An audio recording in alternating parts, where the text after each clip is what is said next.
Hello again, and welcome to Marketing with Purpose. I'm Monica Pitts, and I have a guest today, Mr. John Baker. Well, actually, I had a guest last Thursday on my Facebook Live, and he is a pretty cool guy. If you haven't had the chance to meet him, you totally should. He has been an amazing supporter of May Create and really a steady mentor in my professional adventures. And today he's going to share his story of starting Como Gives and explain what we can expect from running an online fundraiser.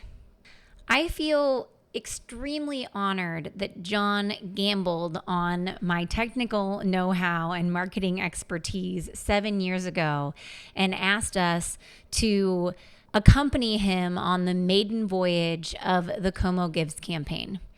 For those of you who don't know what Como Gives is, it is a month-long giving campaign that serves 140 local nonprofits in Columbia, Missouri, and surrounding communities that last year gathered more than $956,000 in donations. Now, every year, we have a series of meetings that lead up to the campaign to onboard and rally our participating nonprofits because we want to give them the strongest platform from which to start their giving campaigns every year. And each time we get together, John gives a great explanation of what people can expect from their participation in the online fundraiser. So I invited him on a Facebook Live to share that same piece of advice with our listeners and to share his experience with running such a large community fundraising campaign. It started as something small. It started with 20 nonprofits and earned $60,000 in its maiden voyage. And as I said, now it's almost to $1 million, and that was a journey in itself. I can't wait for you to meet John and hear all of the awesomeness that he has to share with us today. Let's get to business.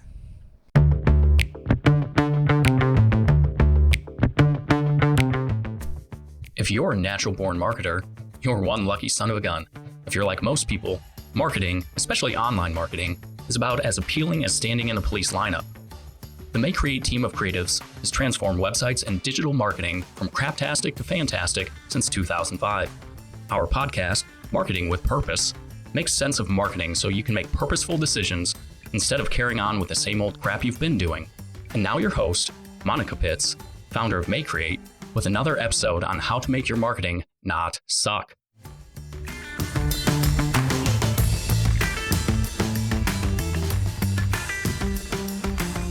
Okie dokie. Well, I am not going to keep you from John for very long, but I do want to remind you that if you want to watch this Facebook Live, you can go and hang out with us on Facebook. It is posted on the May Create Facebook page at May Create. That's MAYECREATE.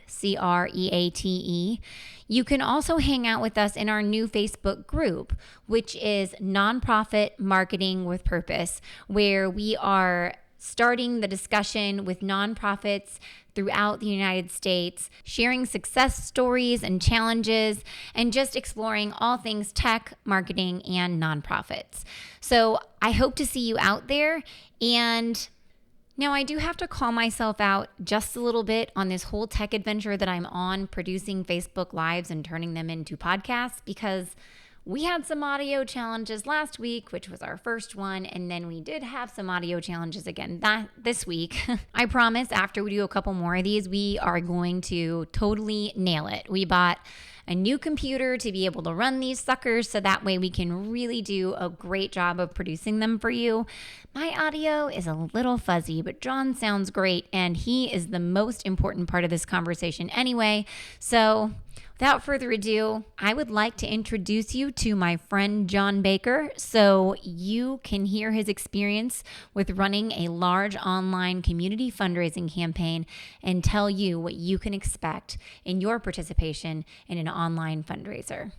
Today, I'm pretty excited because I have John Baker, who is the Executive Director of the Community Foundation of Central Missouri with me today. And so thank you for being with us, John. Hey, it's my pleasure to be here, Monica. Always glad to work with you on whatever might come to mind. So John and I have actually been through a few adventures together. So first off, John, I don't know if you know this, but your predecessor at the Community Foundation, Roger, actually gave me my title. I am Chief Creative Officer of Make Create Design, and Roger named me thus, which I think is pretty cool. But Good. you've been an amazing replacement for Roger, and now you have clearly taken his place totally. So John and I started like a million years ago when you were with the Baptist Church, and you came and you needed a logo. And I remember like this really big group of people sitting around in a circle, and all of us talking about this logo. And that is like my first encounter. And then years later, I was excited because you gave us the chance to work with you on Como Bibs, which, started out as something small. You call it the little campaign that could, right? And then, Right. And now that like has come full circle and really kind of brought us to where we are today, which is helping nonprofits solve their communication challenges through technology and marketing.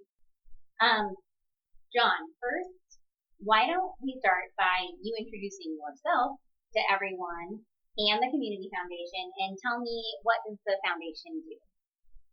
All right. Well, again, I'm John Baker. I'm the Executive Director of the Community Foundation. The Community Foundation is in its 10th year. And so we have been here a while, but yet we're still not, a long-lived community foundation like many of them. Community foundations follow a model that is 108 or 9 years old now. So it's been around a while. The first one was in Cleveland, Ohio. Second one in St. Louis, Missouri, by the way. So they're not unknown to this part of the world. But we just started ours in 2010. And so here we are in 2020. We'll have our 10th anniversary in November of this year. We work from a standpoint of trying to do one main thing, and that is to facilitate philanthropy. Sort of big polysyllabic words, but it's a pretty good description of what we do. We facilitate philanthropy. We try to make it easy for people to give money and to give it charitably, to have maximum tax saving impact for them, as far as maximum service provision impact for the nonprofits which they seek to support. So we do that by establishing what we call component or segregated funds for donors, where a family like yours, Monica, could open up a donor advised fund at the Community Foundation, or your business could have a charitable fund at the Community Foundation, or anything like that along the way. Designated funds, field of interest funds, scholarship funds, unrestricted funds. We do all of that kind of thing. And then we were thinking in 2012, what could we do that was going to be different, that would have a direct impact on the nonprofits, that could involve them, support them, and really help out perhaps the smaller nonprofits that might not have a lot of staff members or a whole lot of money or a whole lot of their own creativity. What could we do to help them? And voila, the idea of Como Gives was born. We got the idea from one of our friends in the community who opened up a donor advised fund with us. And he had a sister who lived in Kentucky. And so he came back from a family trip to see her and brought back what was called the Good Giving Guide. And it was a 2-month-long giving effort of the Bluegrass Community Foundation in Lexington, Kentucky. So we studied that, we looked at it, we figured it all out. They did some things that we didn't feel we could do. We didn't want to do some things they were doing, and we came up with Como Gives, and that was in 2013. And so this will be our 8th iteration of the campaign this coming December. We have 7 campaigns under our belt. The first year we had 30 giving opportunities and collected $62,400. Last year we had 138 giving opportunities for organizations and collected almost $956,000. So it's had great growth, and we've enjoyed it every step along the way. And you've helped, really have, Monica. You guys have really helped. It's been our pleasure, really. It's one of our favorite projects to work on. Though I'm not going to say that Tyler always loves the very first 2 days of the campaign, where we figure out everything that we couldn't see into the future about for each of the little glitches that happen. But everybody's always been so patient and kind, and it's been a great, it's been a good motivator for us. We love giving back, but then also it's been a great opportunity for us to kind of challenge ourselves as programmers and developers and as marketers to figure out how to, get the ball rolling. So one of the neat things about this campaign, I feel like, is the fact that you are doing it on such a limited number of staff members. I mean, you do have people that get paid to work at the Community Foundation, but there are not very many of you. So what does your staff look like? Tell me that. Well, this is going to be a very short answer. You are looking at the only almost full-time employee of the Community Foundation. And then we have a 15-hour-a-week part-time administrative assistant.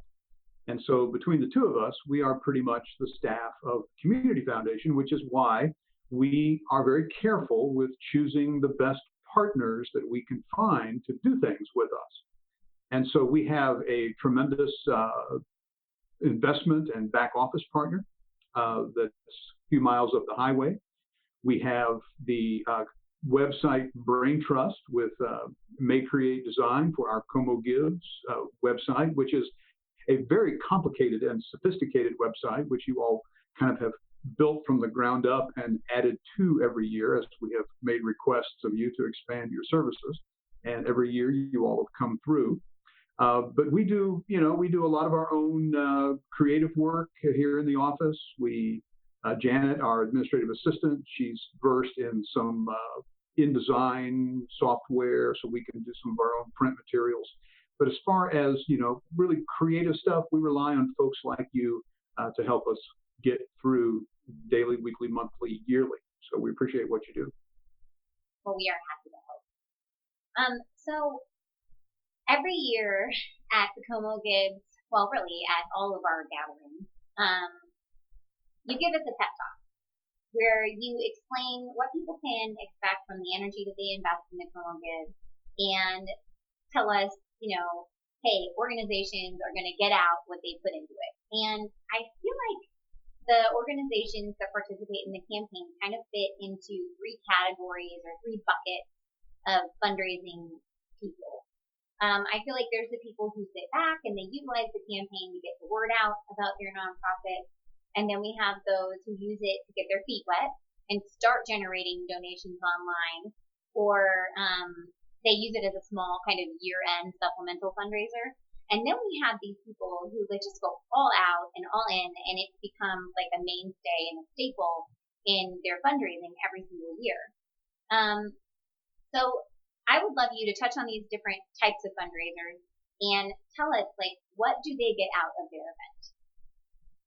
All right. Well, we have, as you say, that's a pretty good way to describe three main categories of Como Gives organizations, and really any organization. And I do want to begin by saying that nonprofit work is very much difficult work, and it requires leadership that is self-starting leadership.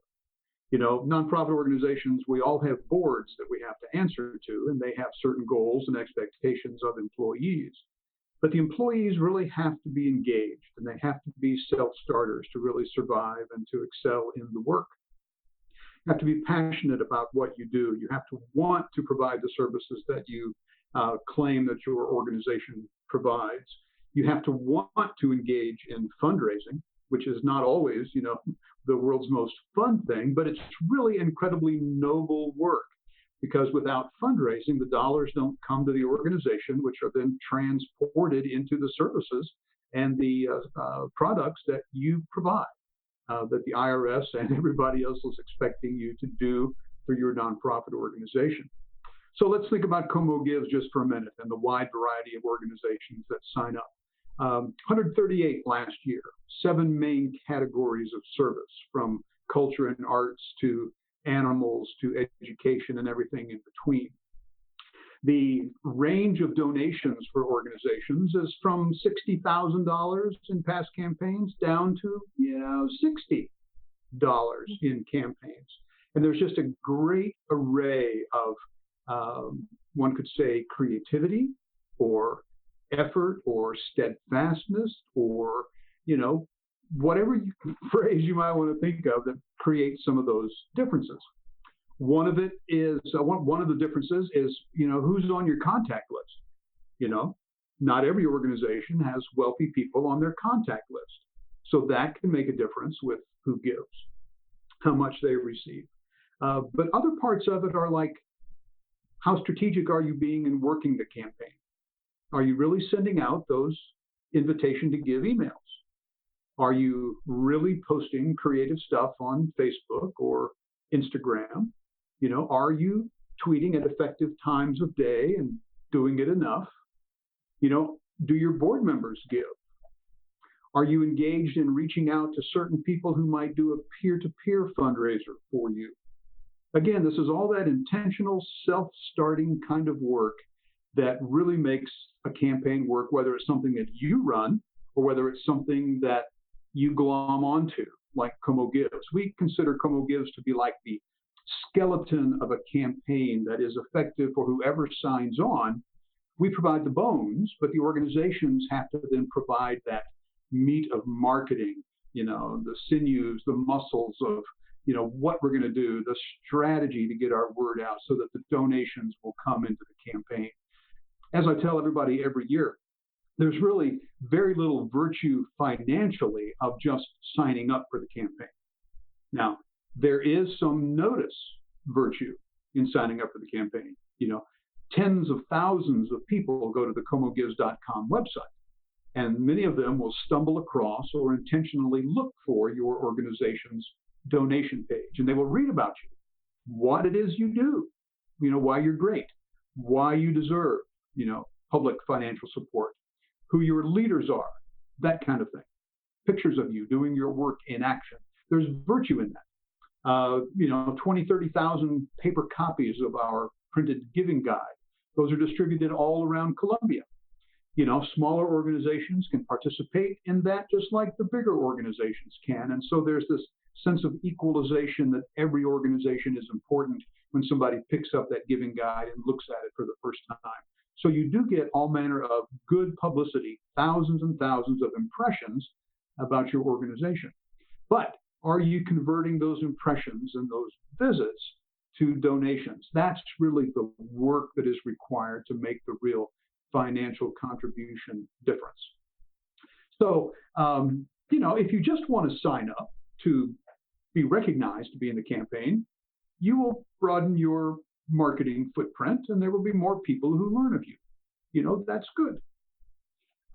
If you do some things along the way, you will get some donations along the way. That's the way the campaign works. But you're exactly right. There are some who have taken the Como Gives opportunity and they have really turned it into a significant part of their annual fund giving. Perhaps 25%, 30%, 50%.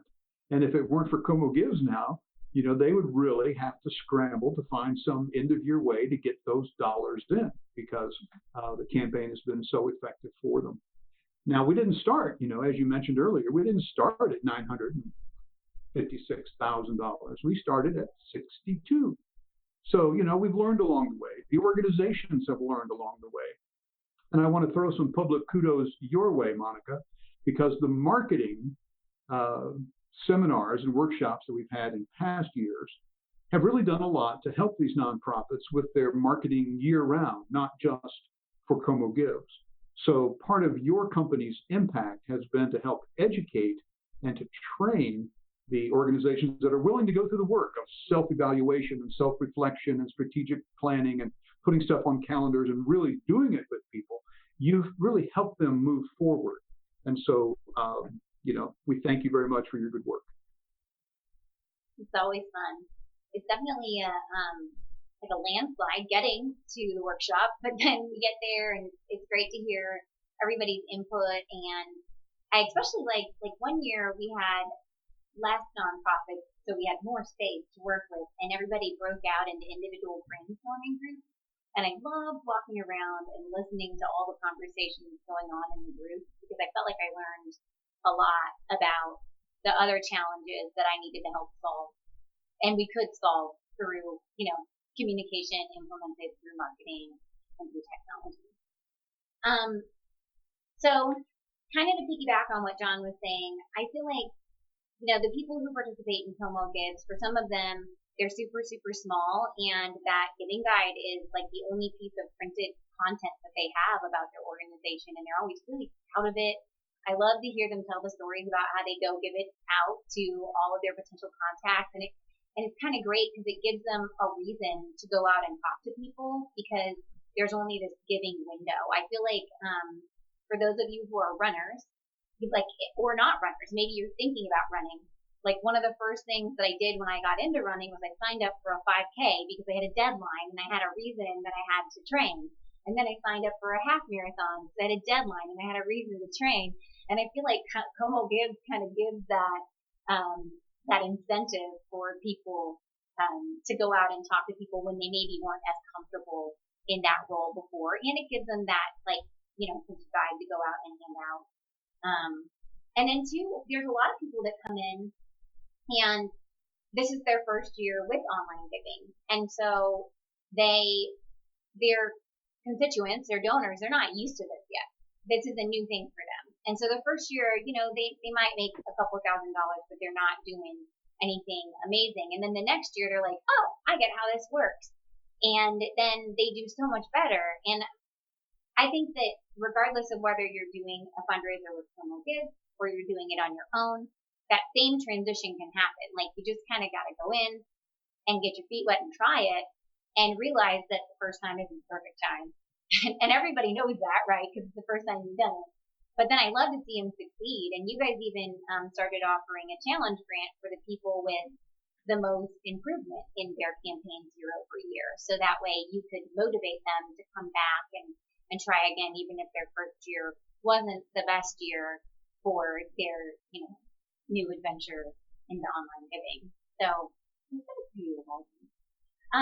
So tell me about some of the things that you've done along the way that helped build Como Gives into what it is now. Because, you've held so many meetings and had so many brainstorming sessions and just brought ideas all the time. What are some of the things that you've done? Well, it was more simple, certainly 8 years ago, than it is now. And a lot of the simplicity was that the website was also simpler. Mm-hmm. And, giving options were simpler. Mm-hmm. It's a digital campaign. We need for it to be digital because, as I've talked, the size of our staff is limited. We do not have the human power to send out a whole lot of thank you letters for $5, $10, $15, $20 checks to people that, are really affiliated with other organizations. So when you can automate that through technology and people give their well-intentioned gifts of $5, $10, $15, $20, then they can get a well-worded, meaningful thank you email that has all the magic tax language in it. It just makes sense that that's what you do, and that's all that people should really need for their taxes. Now, we've encouraged the organizations to continue to build relationships with their donors. They struggled with that at the beginning. They're much better at that now because they know that the donor gets the tax serviceable email from the community foundation for their Como Gives gift, but the organizations are now much better for following up themselves and thanking their donors and building that relationship. And I can't help but think that repeat donors for Como Gives to an organization are partly the result of that relationship bridge that's been built by the organizations thanking their donors for their gifts. One of the things that we've done in recent years is to try to get organizations more comfortable and donors more comfortable with the idea of a peer-to-peer or a friend-to-friend campaign. So what that is, in essence, it's a mini campaign within the larger campaign. So a organization leader can perhaps identify a good supporter of theirs already and to see if that person might be willing to do a peer-to-peer campaign within the Como Gives campaign for the benefit of their organization. So we've tried to get this idea across at our Como Gives meetings. Our meeting is going to be July 22nd, by the way, Monica, at 10 o'clock in the morning, and it's going to be virtual. And that announcement will go out either today or tomorrow. Oops, I just made the announcement. Too bad. But we'll send out an email to everybody here real soon about that July meeting.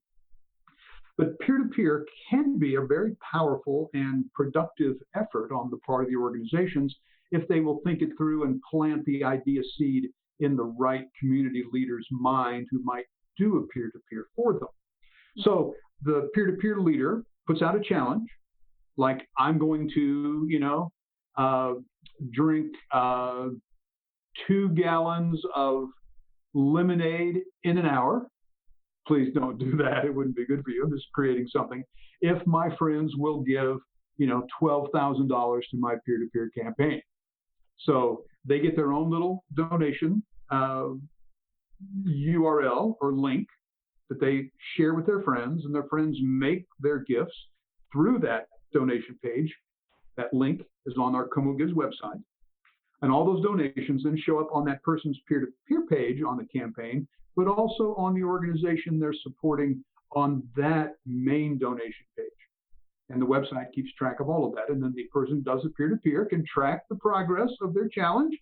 And then, when that $12,000 is given, then they can drink that 2 gallons of lemonade, or, eat that very large hamburger or falafel sandwich, whatever it might be that they promise they will do. So that's one thing. And that's a very complicated thing to do, really, to educate people about this, to have the website work about this the way we want it to. It's very, very complicated, but it's also not rocket science, at least on the publicity part, on the encouraging of peer-to-peer donors part, of getting friends to participate part. That's not rocket science. It's part of that intentionality, that dedication, that determination to see some of these plans and opportunities through. So right now, we feel that we have a good number of giving options for people. And it's a matter of the organizations really absolutely absorbing them, accepting these possibilities as their own, and then reaching out to some of their supporters and other kind of community leaders to actually implement what is available to them as far as giving through Como Gives is concerned. So some of the things that I've known that we've done along the way is, from like a management perspective, we have definitely streamlined the way that we onboard all of the organizations, and that has been a godsend to be able to get people into the website and do it efficiently. Another thing that I know we've done is with some of the emails and that kind of stuff, we automate some of that for our participants so they don't have to do it on their own. And then, like, for ourselves, we benchmark and we understand where we need to be each day of the campaign. We look at past performance and we understand where our giving spikes are going to be, so that as we're going through the campaign, we know, do we need to, move advertising dollars? Do we need to send another email? Like, what needs to happen? And I know that one of the most valuable things that I come out of every year is when you do the wrap-up breakfast, where everybody comes in and they debrief. And I love hearing the nonprofits. I love hearing them say what they like about it. I also love hearing them complain. Like, it's so great, because then we know, like, what worked and what didn't work. And they tell us what their donors told them. And really, like, a good campaign has to have that at the end. You have to have your debriefing. You have to have your data. And I love it. Like, I love how we just went from something that was just a little email form to adding all these things in every year to now, we have multiple planning meetings in the middle of the summer, starting like this week, right? Actually, we started 3 weeks ago, to be able to run this thing in December. So it's not like a small endeavor, but I think that any fundraiser can learn from those, little progressive steps, and especially the debriefing is huge.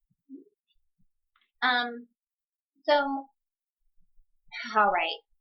So, our wrap up question, what I want you to help me with is, if you could give advice to a nonprofit that's considering an online fundraiser right now, what would you tell them? So, give a little bird that you want to. Well, I would tell them, first of all, that right now, in this very, very moment, online giving is a tremendous option for them, because you're not able to hold your events like you used to and collect those physical checks at the desk as people register. We are still having limited public engagements because of the pandemic. We're in a very different time than we've been in before, and online giving is an excellent option. Perhaps holding a virtual event, and there are guides online as to how to do that. or people could contact you, Monica, to get some advice on how to do an online event, but to include the giving portion, during that online event, so that you actually can, talk about gifts that are coming in and have goals set along the way during the event, whether it's 15 minutes, 30 minutes, 45 minutes. And then you have something to celebrate, when the event is over.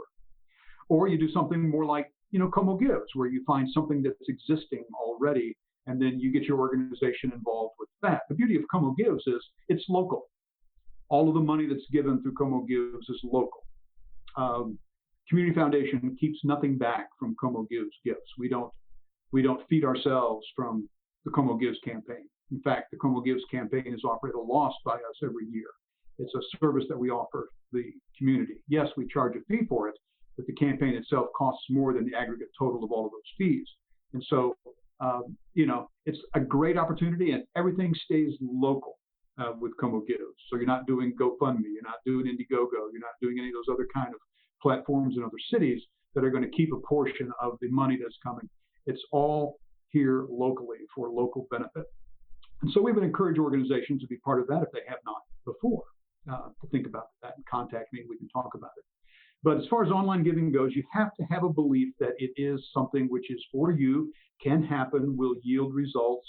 And I would say that in most every circumstance, unless you're just a brand new small organization that does not know anyone, online giving can be very effective for you. If you know just a few people, online giving can be effective for you. So you should give it a try. There are all kinds of available and affordable ways for you to get income from an online effort. Lots of clickable credit card processor options for you out there. Let me put it that way. I just did a whole podcast over them the other day because I'm a tech dork. And I was like, people are going to need to know. They're going to need to know how you can accept money. And so I made like this crazy comprehensive list, and I went through it all and hung out by myself. You can listen to my words later on this month. But the importance also in getting the word out. Yeah. I mean, people can't give to you if they don't know that they can give to you. And there's so many really simple ways that you can do it now. It doesn't have to be through, building something as amazing as Como Gives. It can be something far simpler. So I do have another question actually. So when we started this thing 7 years ago, a lot of people were apprehensive because they felt like their donors weren't ready to give online. They knew that they needed to move that direction, but their donors maybe were older and they weren't as comfortable with it. And you kind of worked through that, and I feel like you've done a good job of incorporating some exceptions, but for the most part, every single gift given through Como Gives is online. Do you have any advice to give the nonprofits who are kind of maybe still in that same space, have an older donor database, and like transitioning those donors into online gifts? Just to encourage them to give it a try. Most all older donors now have a smartphone. And most all websites now are mostly, in the main, quite responsive. That's the fancy term for the way that the content is reshaped and shifted on the screen to where it's simplified. And if they'll just follow down the screen, they will find that donate button. And then that form that they donate through is laid out a little differently. And it really is not all that complicated. As long as they have the facility with their fingers, of course, to type, and the way to see with their eyes, and they're willing to trust the modern financial processes of online giving. You have to have somebody who's willing to enter a credit card number and just trust the process. The Como Give site is secure.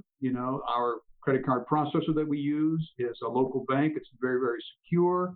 So you can have confidence, in giving to Como Gives. We would hope that organizations would also choose a established, reliable credit card processor, and they can talk to their donors about giving with confidence, through that site. But yes, it's just getting that word out to them and building confidence in them that they can do it, even though they really do like to write paper checks. Not every giving campaign anymore is a paper check campaign. that's the life we live now. You've been super patient with so many of them too, like even talking them through it on the phone.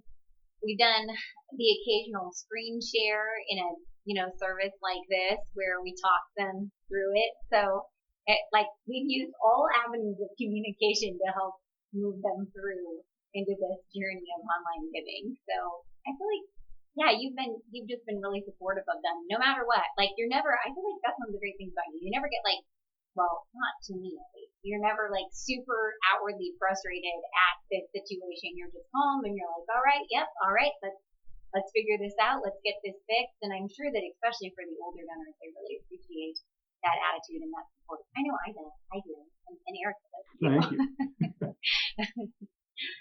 Okay, so thank you, John, for all of your awesomeness and all of your wonderful words today. Hopefully now some of my listeners can understand better what they can expect from their online giving campaigns and maybe learn a thing or two from our story of the Como Gives journey. And remember that if you're just joining us and you didn't get to hear the beginning of this, you can catch it on our podcast.maycreate.com. And we'll have this up next week for you to hear. And also, if you are considering doing an online fundraising event right now, just start with the wow. Let's start with ideas. And a number of Columbia nonprofits came together along with the brainstorming of my team, and we put together a free downloadable offering that's 14 tech-easy online fundraising events. Oh, and Stacy says, do not forget to tell people that if you really want to talk about technology and marketing with your nonprofit, or if you have stories to tell or want to join us online, we did start a Facebook group that I'm so pumped about. Everybody is, it's called Nonprofit Marketing with Purpose. And so everybody's been awesome and sharing their stories and answering questions for one another.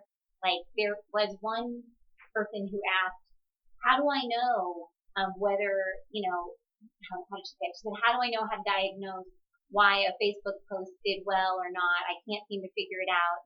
And a past May creator jumped on and wrote a couple paragraphs, and then I wrote, and then Jason, a current May creator, jumped in and wrote like a couple paragraphs, and I was like, holy cow, this is like a whole blog post right here. This is pretty amazing. So come join us there because we're just, trying to support each other every way that we can. Okay, so with that, thank you again, John. I really appreciate your time today. Thank you very much. Thank you, everyone else, for joining us. And we'll catch you in all the other places. Bye. Bye-bye. Thanks again for listening to Marketing with Purpose. Head over to maycreate.com, MAYECREATE.com. Yeah, you heard me right, MAYECreate.com for podcast notes and more resources to grow your business. Don't let your marketing suck. Get your pride on, market with purpose.